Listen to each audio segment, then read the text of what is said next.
Hello and welcome to The Adventures of Huckleberry Finn, chapters 14 through 16. By and by, when we got up, we turned over the truck the gang had stole off the wreck and found boots and blankets and clothes and all sorts of other things, and a lot of books and a spyglass and 3 boxes of cigars. We hadn't ever been this rich before in neither of our lives. The cigars was prime. We laid off all the afternoon in the woods talking and me reading the books and having a general good time. I told Jim all about what happened inside the wreck and at the ferry boat, and I said these kinds of things was adventures. But he said he didn't want no more adventures. He said that when I went to the Texas and he crawled back to get on the raft and found her gone, he nearly died because he judged it was all up with him. Anyway, it could be fixed. For if he didn't get saved, he would get drowned. And if he did get saved, whoever saved him would send him back home so as to get the reward, and then Miss Watson would sell him South Shore. Well, he was right. He was most always right. He had an uncommon level head for an N-word. I read considerable to... Let's stop and answer number 1 right there about the consequences for Jim being slightly different than the consequences for Huck. I read considerable to Jim about kings and dukes and earls and such and how gaudy they dressed and how much style they put on and called each other your majesty and your grace and your lordship and so on instead of mister. And Jim's eyes bugged out and he was interested. He says, I didn't know there was so many of them. I ain't heard about none of them scarcely but old King Solomon unless you count them kings that's in the pack of cards. How much do a king get? Get, I says. Why, they get $1,000 a month if they want it. They can have just as much as they want. Everything belongs to them. Ain't that gay? And what they got to do, Huck? Gay, not homosexual. Is like, ain't that awesome and happy? What they got to do, Huck? They don't do nothing. Why, how you talk? They just sit around. No. Is that so? Course it is. They just sit around, except maybe when there's a war, then they go to the war. But other times they just lazy around or go hawking. Just talking and... Shh. Did you hear a noise? We skipped out and looked, but it weren't nothing but the flutter of a steamboat's wheel away coming down around the point. So we come back. Yes, says I. And other times, when things is dull, they fuss with the parliament. And if everybody don't go just so, he whacks their heads off. But mostly they hang around the harem. Round to which? Harem. What's the harem? The place where he keeps his wives. Don't you know about the harem? Solomon had one. He had about 1 million wives. Why, yes, that's so. I done forgot it. A harem's a boarding house, I reckon. Most likely they has rackety times in the nursery. And I reckon the wives quarrels considerable, and that creased the racket. Yet they say Solomon the wisest man to ever live. I don't take no stock in that. Because why? Would a wise man want to live in the midst of such a blim-blamming all the time? No, deed he wouldn't. A wise man take and build a boiler factory, and then he could shut down the boiler factory when he want to rest. So there's number 2, boiler factory, meaning boiler factory. You can shut that down. Can't shut down all the wives and babies and stuff. Well, but he was the wisest man anyway, because the widow, she told me so her own self. I don't care what the widow say. He weren't no wise man, nother. He had some of the dad-fetchingest ways I ever see. Did you know about that child he was going to chop in 2? Yes, the widow, she told me all about it. Well then, weren't that the beatin'est notion in the world? You just take a look at it a minute. There's the stump. There, that's one of the women. Here's you, and that's the other one. I, Solomon, and this here dollar bill's the child. Both of you claims it. What does I do? Does I shit around amongst the neighbors and find out which one of you the bill do belong to and hand it over to the right one all safe and sound the way anybody got any gumption would? No. I take and whack the bill in 2 and give half of it to you and the other half to the other woman. That's the way Solomon was going to do with the child. Now I want to ask you, what's the use of that half a bill? Can't buy another with it. And what use is half a child? I wouldn't give a darn for 1 million of them. But hang it, Jim. You clean missed the point. Blame it, you missed it 1,000 miles. Who? Me? Go along. Don't talk to me about your pence. I reckon I know sense when I sees it, and there ain't no sense in such doings as that. Dispute weren't about half a child. Dispute was about a whole child, and the man think he can settle a dispute about a whole child with a half a child don't know enough to come in out the rain. Don't talk to me about Solomon, Huck. I knows him by the back. But I tell you, you don't get the point. Blame the pint. I reckon I knows what I knows, and mind you, the real pit is down further, is down deeper. It lays in the way Solomon was raised. You take a man that's got only one or two children. Is that man going to be wasteful of children? No, he ain't. He can't afford it. He know how to value them.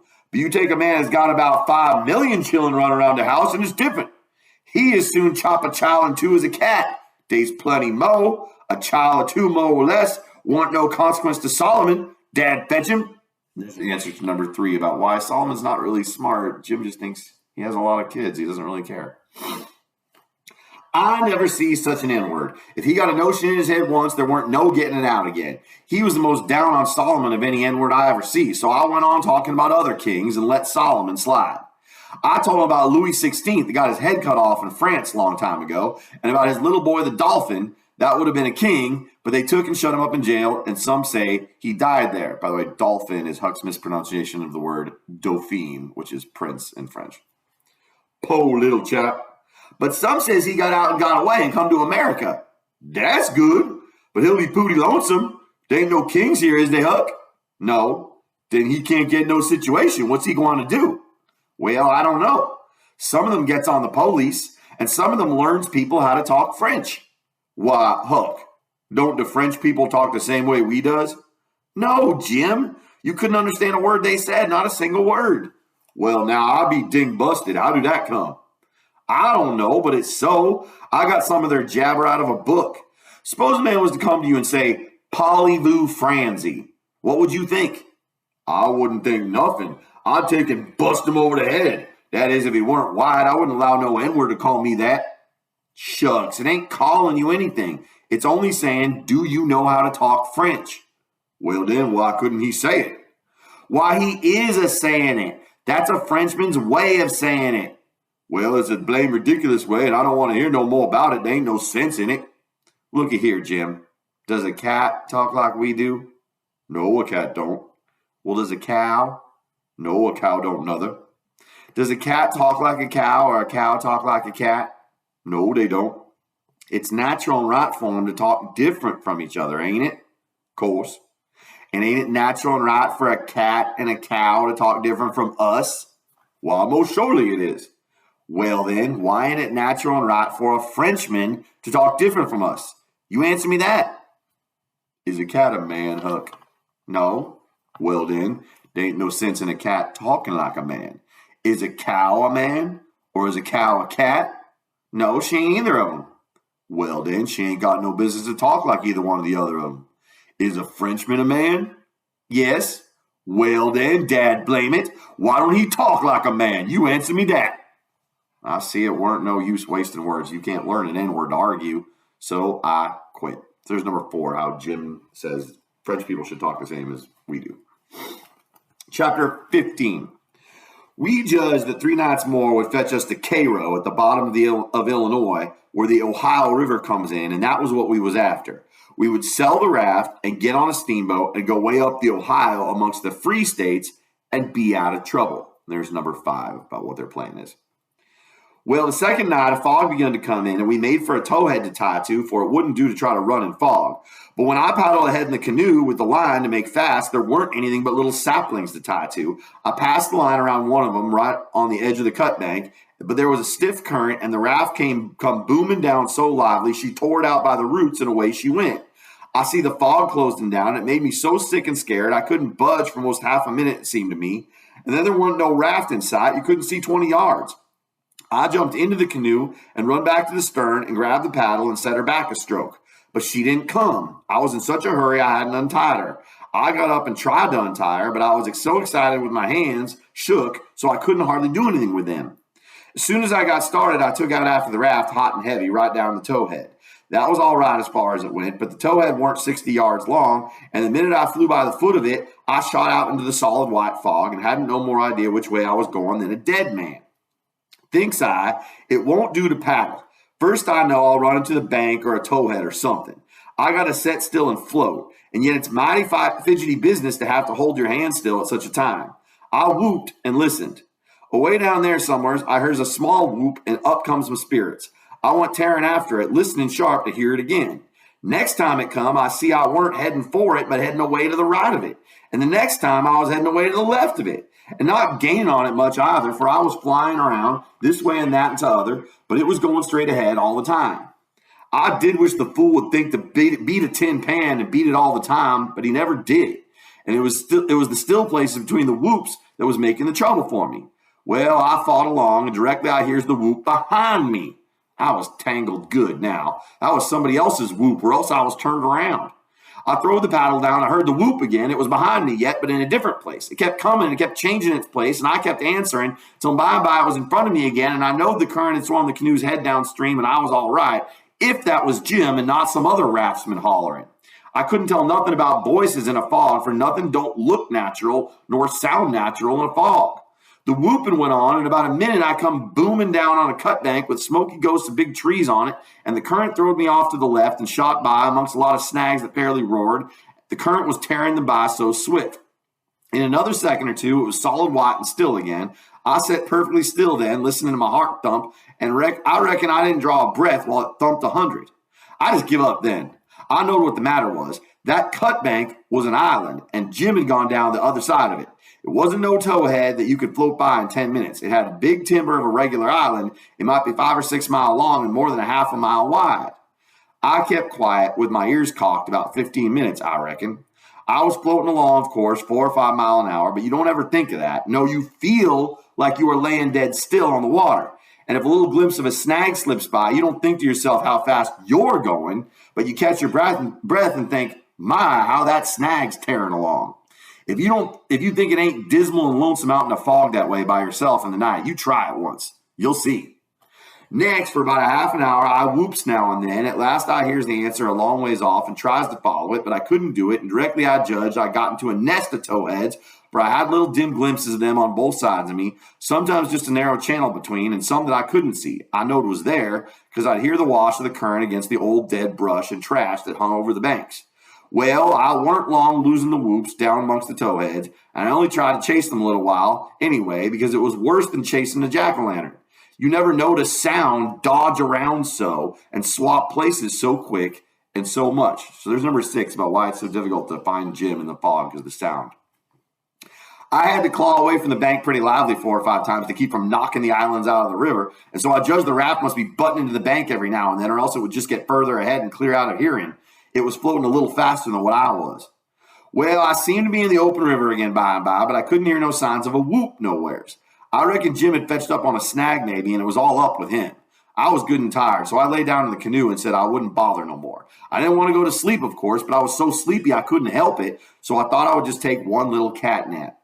But I reckon it was more than a cat nap, for when I waked up, the stars were shining bright, the fog was all gone, and I was spinning down the big bend, stern first. That means back of the boat first. First, I didn't know where I was. I thought I was dreaming. And then when things began to come back to me, they seemed to come up dim out of last week. It was a monstrous big river here, like really wide, with the tallest and the thickest kind of timber on both banks, just a solid wall as well as I could see by the stars. I looked away downstream and seen a black speck on the water. I took out after it, but when I got to it, it weren't nothing but a couple of saw logs made fast together. Then I see another speck and chased that, then another, and this time I was right. It was the raft. When I got to it, Jim was sitting there with his head down between his knees, asleep, with his right arm hanging over the steering oar. The other oar was smashed off, and the raft was littered up with leaves and branches and dirt, so she'd had a rough time. I made fast, I tied up, and laid down under Jim's nose on the raft and begun to gap and stretch my fists out against Jim and says, "Oh, hello, Jim. Have I been asleep? Why didn't you stir me up?" "Goodness gracious, is that you, Huck? And you ain't dead. You ain't drowned. You's back again? It's too good for true, honey. It's too good for true. Let me look at you, child. Let me feel on you. No, you ain't dead. You's back again. Live and sound. Just the same old Huck. The same old Huck. Thanks to goodness." "What's the matter with you, Jim? You been a drinking?" "Drinking? Has I been drinking? Has I had a chance to be drinking?" "Well, then, what makes you talk so wild?" "How does I talk wild?" "How? Why, ain't you been talking about my coming back and all that stuff as if I've been gone away? Huck? Huck Finn, you look me in the eye. Look me in the eye. Ain't you been gone away?" "Gone away? Why What in the nation do you mean? I ain't been gone anywheres. Where would I go? Well, look at here, boss. There's something wrong there is. Is I me or who is I? Is I here or where is I? Now that's what I wants to know. Well, I think you're here plain enough, but I think you're a tangle-headed old fool, Jim. I is I? Well, you answer me this. Didn't you tote out the line in the canoe for to make fast to the towhead? No, I didn't. What towhead? I ain't seen no towhead. You hadn't seen no towhead. Look at here. Didn't the line pull loose and the raft go humming down the river and leave you in the canoe behind in the fog? What fog? Why, the fog. The fog has been around all night. And didn't you whoop and didn't I whoop till we got mixed up in the islands and one of us got lost and the other one was just as good as lost because he didn't know where he was? And didn't I bust up again a lot of them islands and have a terrible time and most get drowned? Now ain't that so, boss? Ain't it so? You answer me that. Well, this is too many for me, Jim. I ain't seen no fog, nor no islands, nor no troubles, nor nothing. I've been sitting here talking with you all night till you went to sleep around 10 minutes ago, and I reckon I done the same. You couldn't have got drunk in that time, so of course you've been dreaming. Dad fetch it, how was I going to dream all that in 10 minutes? Well, hang it all, you did dream it because didn't any of it happen. But Huck, it's just all as plain to me as it don't make no difference how plain it is. There ain't nothing in it. I know because I've been here all the time. Jim didn't say nothing for about 5 minutes, but sat there studying over it. Then he says, well, then I reckon I did dream it. Dog my cats if it ain't the powerfulest dream I ever see. And I ain't ever had no dreams before that tired me out like this one. Oh, well, that's all right, because a dream does tire a body like everything sometimes. But this one was a starving dream. Tell me all about it, Jim. So Jim went to work and told me the whole thing right through, just as it happened, only he painted it up considerable. Then he said he must start in and interpret it because it was sent for a warning. He said the first towhead stood for a man that would try to do us some good, but the current was another man that would get us away from him. The whoops was warnings that would come to us every now and then. If we didn't try hard to make out to understand them, they just take us into bad luck instead of keeping us out of it. The lot of towheads was troubles we was going to get into with quarrelsome people and all kinds of mean folks. But if we minded our business and didn't talk back and aggravate them, we would pull through and get out of the fog and into the big clear river, which was the free states, and wouldn't have no more trouble. It had clouded up pretty dark just after I got onto the raft, but it was clearing up again now. Oh, well, that's all interpreted well enough as far as it goes, Jim, I said. But what do these things stand for? It was the leaves and rubbish on the raft and the smashed oar. You could see them first rate now. Jim looked at the trash and then looked at me and back at the trash again. He had got the dream fixed so strong in his head that he couldn't seem to shake it loose and get the facts back into its place again right away. But when he did get the thing straightened around, he looked at me steady, without ever smiling, and says, what do they stand for? I was going to tell you. When I got all wore out with work and were calling for you and went to sleep, my heart was most broke because you was lost, and I didn't care no more what became of me in the raft. And when I wake up and find you back again, all safe and sound, the tears come, and I could have got down on my knees and kissed your foot. I was so thankful. And all you was thinking about was how you would make a fool of old Jim with a lie. That truck there is trash. And trash is what people that puts dirt on the head of their friends make and makes them ashamed. Then he got up slow and walked to the wigwam and went in there without saying anything but that. That was enough. It made me feel so mean I could almost kiss his foot to get him to take it back. There's number 7 about why Jim is so upset that Huck was just pranking him. It was 15 minutes before I could work myself up to go and humble myself to an N-word, but I'd done it, and I weren't ever sorry for it afterwards neither. I didn't do him no more mean tricks, and I wouldn't have done that one if I'd have knowed it would make him feel that way. So there's number 8, really big point in the book there, a lesson Huck learned, some personal growth that he has. Chapter 16. We slept most all day and started out at night a little ways behind a monstrous long raft that was as long going by as a procession. She had 4 long sweeps at each end. Sweeps are oars at each end. So we judged she carried as many as 30 men, likely. She had 5 big wigwams aboard, wide apart, and an open campfire in the middle and a tall flagpole at each end. There was a power of style about her. It amounted to something being a raftsman on such a craft as that. We went drifting down into a big bend, and the night clouded up and got hot. The river was very wide, and it was walled with solid timber on both sides. You couldn't see a break in it hardly ever, or a light. We talked about Cairo and wondered whether we would know it when we got to it. I said likely we wouldn't, because I'd heard say there weren't but about a dozen houses there. If they didn't happen to have them lit up, how was we going to know we was passing the town?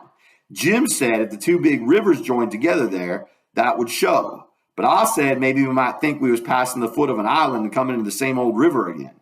That disturbed Jim, and me too. So the question was, what to do? I said paddle ashore the first time the light showed and tell them Pap was behind coming along with a trading scow and was a green hand at the business and wanted to know how far it was to Cairo. Jim thought it was a good idea, so we took a smoke on it and waited. Sorry, turn my page.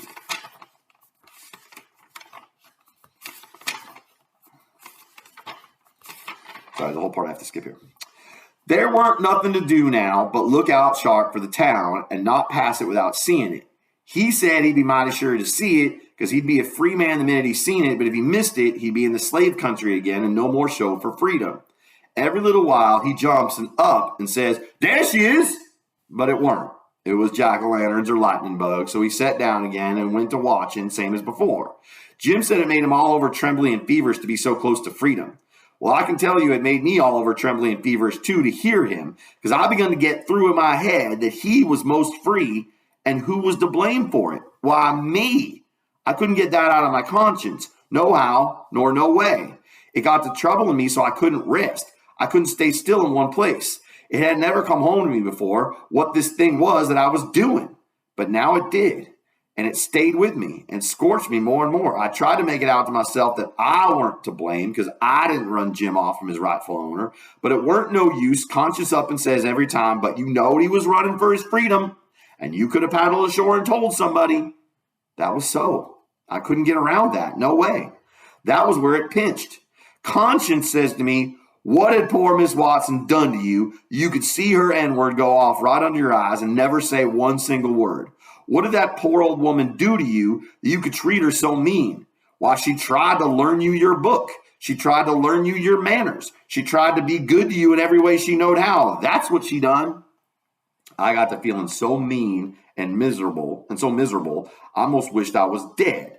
I fidgeted up and down the raft, abusing myself to myself, and Jim was fidgeting up and down past me. We neither of us could keep still. Every time he danced around and says, there's Cairo, it went through me like a shot. And I thought if it was Cairo, I reckoned I would die of miserableness. Jim talked out loud all the time I was talking to myself. He was saying how the first thing he would do when he got to a free state, he would go up saving up money and never spend a single cent. And when he got up enough, he would buy his wife, which was owned on a farm close to where Miss Watson lived. And they would both work to buy the two children. And if their master wouldn't sell them, he'd get an abolitionist to go and steal them. It most froze me to hear such talk. He would never dare to talk such talk in his life before. Just see what a difference it made in him the minute he judged he was about freed. It was according to the old saying, give an N-word an inch and he'll take an L. Thinks I, this is what comes to my not thinking. Here was this N-word, which I had as good as helped to run away, coming right out flat-footed and saying he would steal his children. Children that belonged to a man that I didn't even know, a man that had never done me no harm. Here's number 9. Lots of problematic stuff here. Huck worried about stealing children. How do you steal children? They're his children. Slavery's messed up, clearly. I was sorry to hear Jim say that. It was such a lowering of him. My conscience got to stirring me up hotter than ever until at last I says to it, let up on me. It ain't too late yet. I'll paddle ashore at the first light and tell. I felt easy and happy and light as a feather right off. All my troubles was gone. I went to looking out sharp for a light, sort of singing to myself. By and by one showed. Jim sings out, and there's number 10, what Huck plans to do to quiet his conscience. So Jim sings out, we safe, Huck, we safe. Jump up and crack your heels. That's the good old Cairo last. I just knows it. I says, I'll take the canoe and go see Jim. It mightn't be, you know. He jumped and got the canoe ready and put his old coat in the bottom for me to set on and gave me the paddle. And as I shoved off, he says, pooty soon I'll be shouting for joy, and I'll say it's all on accounts of Huck. I was a free man, and I could never been free if it hadn't been for Huck. Huck done it. Jim won't ever forget you, Huck. You was the best friend Jim's ever had, and you was the only friend Jim's got now. I was paddling off, all in a sweat to tell on him, but when he says this, it seemed to take the tuck all out of me. I went along slow then, and I weren't right down certain whether I was glad I started or whether I weren't. When I was 50 yards off, Jim says, "There you goes, the old true Huck, the only white gentleman that ever kept his promise to old Jim." There's number 11. Huck wants to tell him, but Jim's making it really difficult. Well, I just felt sick, but I says I got to do it. I can't get out of it. Right then, along comes a skiff with 2 men in it with guns, and they stopped, and I stopped. One of them says, "What's that yonder?" "A piece of raft," I says. "Do you belong on it?" "Yes, sir." "Any men on it?" "Only one, sir." "Well, there's 5 N-words run off tonight up yonder above the head of the bend. Is your man white or black?" I didn't answer up prompt. I tried to, but the words wouldn't come. I tried for a second or two to brace up and out with it, but I weren't man enough. Hadn't the spunk of a rabbit. I see I was weakening, so I just gave up trying and up and says, "He's white." "I reckon we'll go and see for ourselves." "I wish you would," says I, "because it's Pat that's there, and maybe you'll help me tow the raft ashore where the lad is. He's sick, and so is Mom and Mary Ann." "Oh, the devil, we're in a hurry, boy. But I suppose we've got to. Come, buckle to your paddle and let's get along." I buckled to my paddle and they laid to their oars. When we had made a stroke or two, I says, "Pap will be mighty obliged to you, I can tell you. Everybody goes away when I want them to help me tow the raft ashore, and I can't do it by myself." "Well, that's infernal mean. Odd, too. Say, boy, what's the matter with your father?" "It's well, it ain't anything much." They stopped pulling. It weren't but a mighty little ways to the raft now. One says, "Boy, that's a lie. What is the matter with your pap? Answer up square now, it'll be better for you." "I will, sir, I will, honest. But don't leave us, please. It's the gentlemen, if you only pull ahead and let me heave you the headline, you won't have to come near the raft. Please do." "Set her back, John, set her back," says one. They backed water. "Keep away, boy. Keep to the Lord." Confounded, I just expect the wind is blown to us. Your pap's got the smallpox, and you know it precious well. Why didn't you come out and say so? Do you want to spread it all over?" "Well," says I, blubbered, "I've told everybody before, and they just went away and left us." "Poor devil, there's something in that. We all right down sorry for you, but well, hang it, we don't want the smallpox, you see? Look here, I'll tell you what to do. Don't you try to land by yourself. You'll smash everything to pieces. You float along down about 20 miles, and you'll come to a town on the left-hand side of the river. It'll be long after sunup then, and when you ask for help, you tell them your folks are all down with chills and fever. Don't be a fool again and let people guess what is the matter. Now, we're trying to do you a kindness, so you just put 20 miles between us. That's a good boy. It wouldn't do any good to land yonder where the light is. It's only a wood yard. Say, reckon your father's poor, and I'm bound to say he's in pretty hard luck. Here, I'll put a $20 gold piece on this board, and you get it when it floats by. I feel mighty mean to leave you, but my kingdom, it wouldn't do to fool with smallpox, don't you see?" "Hold on, Parker," says the other man. "Here's a 20 to put on the board for me. Goodbye, boy. You do as Mr. Parker told you, and you'll be all right." "That's so, my boy. Goodbye, goodbye. If you see any runaway N-words, you get help and nab them, and you can make some money by it." "Goodbye, sir," says I. "I won't let no runaway N-words get by me if I can help it." And there's the answer to number 12 about how Huck tricks them and what he gets out of it. They went off, and I got aboard the raft feeling bad and low because I know very well I had done wrong, and I see it weren't no use for me to try to learn to do right. A body don't get started right when he's little ain't got no show. When the pinch comes, there ain't nothing to back him up and keep him to his work, so he gets beat. Then I thought a minute, and I says to myself, hold on. Supposing you done right and give Jim up, would you feel better than what you do now? "No," says I. "I'd feel bad. I'd feel just the same way I do now." "Well, then," says I, "what's the use of you learning to do right when it's troublesome to do right and ain't no trouble to do wrong, and the wages is just the same?" I was stuck. I couldn't answer that. So I reckoned I wouldn't bother no more about it. But after this, always do whichever come handiest at the time, which is the answer to number 13. I went into the wigwam. Jim weren't there. I looked all around. He weren't anywhere. I says, "Jim, here I is, Huck. Is they out of sight yet? Don't talk loud." He was in the river under the stern oar with just his nose out. I told him they was out of sight, so he come aboard. He says, I was listening to all the talk, and I slips into the river and was going to shove for show if they come aboard. Then I was going to swim to the raft again when they was gone. But Lawsy, how you did fool 'em, Huck. That was the smartest dodge. I tell you, child, I expect it save old Jim. Old Jim ain't going to forget you for that, honey. Then we talked about the money. It was a pretty good raise, $20 apiece. Jim said we could take deck passage on a steamboat now, and the money would last us as far as we wanted to go in the Free States. He said 20 mile more weren't far for the raft to go, but he wished we was already there. Towards daybreak, we tied up, and Jim was mighty particular about hiding the raft good. Then he worked all day fixing things in bundles and getting all ready to quit rafting.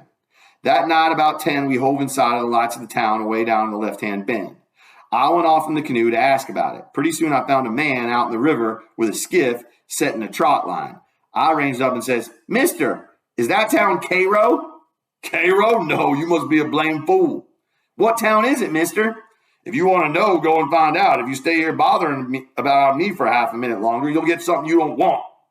I paddled to the raft. Jim was awful disappointed, but I said, never mind. Cairo would be the next place, I reckon. We passed another town before daylight, and I was going out again, but it was high ground, so I didn't go. No high ground around about Cairo, Jim said. I had forgot it. We laid up for the day on a towhead considerable close to the left-hand bank. I begun to suspicion something. So did Jim. I says, maybe we went by Cairo in the fog that night. He says, don't let's talk about it, Huck. Poe Edwards can't have no luck. I always suspected that rattlesnake skin work done with its work. I wish I'd never seen that snakeskin, Jim. I do wish I'd never laid eyes on it. It ain't your fault, Huck. You didn't know. Don't you blame yourself about it. When it was daylight, here was the clear Ohio water and shore, sure enough, and outside was the regular old muddy. So it was all up with Cairo. The fact that they can see the two different rivers means that they have passed Cairo, number 14, right there. We talked it all over. It wouldn't do to take to the shore. We couldn't take the raft up the stream, of course. There weren't no way but to wait for dark and start back in the canoe and take the chances. So we slept all day amongst the cottonwood thicket so as to be fresh for the work, and when we went back to the raft about dark, the canoe was gone. We didn't say a word for a good while. There weren't anything to say. We both knowed well enough there was some more work of the rattlesnake skin, so what was the use to talk about it? It would only look like we was finding fault, and that would be bound to fetch more bad luck, and keep on fetching it too till we knowed enough to keep still. By and by, we talked about what we better do and found there weren't no way but just go along down with the raft till we got a chance to buy a canoe to go back in. We weren't going to borrow it when there weren't anybody around the way Pap would do, for that might set people after us. So we shoved out after dark on the raft. Anybody that don't believe yet that it's foolishness to handle a snakeskin after all that snakeskin done for us will believe it now if they read on and see what more it done for us. The place to buy canoes is off of rafts laying up at shore, but we didn't see no rafts laying up, so we went along during 3 hours and more. Well, the night got gray and rather thick, which is the next meanest thing to fog. You can't tell the shape of the river, and you can't see no distance. It got to be very late and still, and then along comes a steamboat up the river. We lit the lantern and judged she would see it. Upstream boats don't generally come close to us. They go out and follow the bars and hunt for easy water under the reefs. But nights like this, they bowl right up the channel against the whole river. We could hear her pounding along, but we didn't see her good till she was close. She aimed right for us. Often they do that and try to see how close they can come without touching. Sometimes the wheel bites off a sweep, one of the oars. And then the pilot sticks his head out and laughs and thinks he's mighty smart. Well, here she comes, and we said she was going to try to shave us, but she didn't seem to be shearing off a bit. She was a big one, and she was coming in a hurry, too, looking like a black cloud with rows of glowworms around it. But all of a sudden, she bulged out, big and scary, with a long row of wide-open furnace doors shining like red-hot teeth, and her monstrous bows and guards hanging right over us. There was a yell at us, and a jingling of bells to stop the engines, a powwow of cussing and whistling of steam, and as Jim went overboard on one side and I on the other, she comes smashing straight through the raft. I dived and aimed to find the bottom, too, for a 30-foot wheel had got to go over me, and I wanted it to have plenty of room. I could always stay underwater a minute. This time I reckon I stayed underwater a minute and a half. Then I bounced to the top in a hurry, for I was nearly busted. I popped out to my armpits and blowed the water out of my nose and puffed a bit. Of course, there was a booming current, and of course that boat started her engines again 10 seconds after she stopped them, for they never cared much for raftsmen. So now she was turned up along the river, out of sight in the thick weather, though I could hear her. I sung out for Jim about a dozen times, but I didn't get any answer. So I grabbed a plank that touched me while I was treading water and struck out for shore, shoving it ahead of me. But I made out to see that the drift of the current was toward the left-hand shore, which meant that I was in a crossing. So I changed off and went that way. It was one of these long, slanted 2-mile crossings, so I was a good long time in getting over. I made a safe landing and climbed up the bank. I couldn't see but a little ways, but I went poking along over rough ground for a quarter of a mile or more. Then I run across a big old-fashioned double log house before I noticed it. I was going to rush by and get away, but a lot of dogs jumped up and went to howling and barking at me, and I knowed better than to move another peg. There's the end of the chapter, and you also have number 15 about how Huck and Jim get separated. And then Huck is kind of a cliffhanger. He's like surrounded by a bunch of dogs on the shore, and he doesn't know what to do. Thanks.